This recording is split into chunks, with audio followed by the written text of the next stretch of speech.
হাসতে হাপনি দাগিমুনি বিশিংতি ইটবাতা সামং তানাই রক তাবো কয়লা পায়ে কয়লাকে সামং খাইনা নাংসিনাই আববে जों জালক লাইজাক তাবো সামং খাইনাই রক আবনি বুকিনো কাইচি সামহুতি হাসতিনি সামং তাংবেদের থাই ডেপুটেশন রেলাইকা হাসতিনি ইটবাতা ইউনিয়ননি আদং রক जुदा जुदा সানমতি আমরা আজকে ত্রিপুরা ইটবাটা শ্রমিক ইউনিয়ন রাজ্য কমিটির পক্ষ থেকে এক প্রতিনিধি দল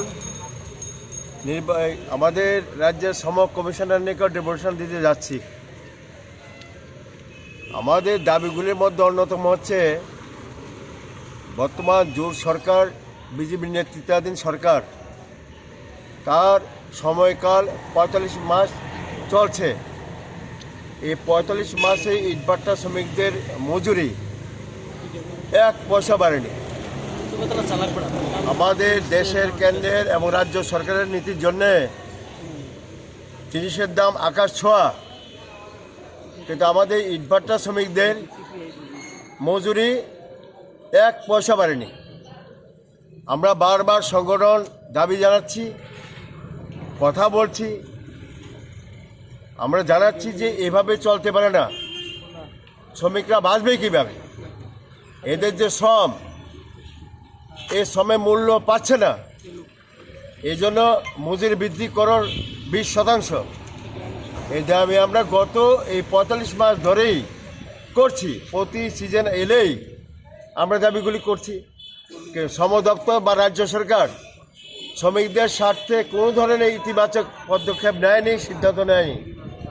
আমরা এই জন্যে আবারও এসেছি, আজকে আবার জানাবো যে 20% মজুরি বৃদ্ধি করতে হবে, নতুবা আমরা বৃহত্তর আন্দোলনে যাব। দ্বিতীয় যে দাবি, এই সময় সবচেয়ে জ্বলন্ত দাবি, রাজ্য সরকার তার যে সিদ্ধান্ত অনুসারে ইটভাটা গুড়িতে সিজন শুরু আগে কয়লা যেভাবে আনা হয়, এত বছর আনা হতো, এই সিদ্ধান্তকে পরিবর্তন করে সরকার বলছে টিআইসির মাধ্যমে ইট নিতে হবে, মানে ইটভাটাগুলিতে কয়লা কিনতে হবে। এখন এতে করে প্রচণ্ড সমস্যা তৈরি হয়েছে কয়লার ভাট্টাগুলিতে। কয়লা নেই, ভাট্টা আগুন দিতে পারছে না। যারাও সামান্য কিছু পেয়েছেন, এরা 1 রাউন্ড মানে ভাট্টা যে কিলিং, তাতে 1 রাউন্ড করতে পারবেন না কাজ।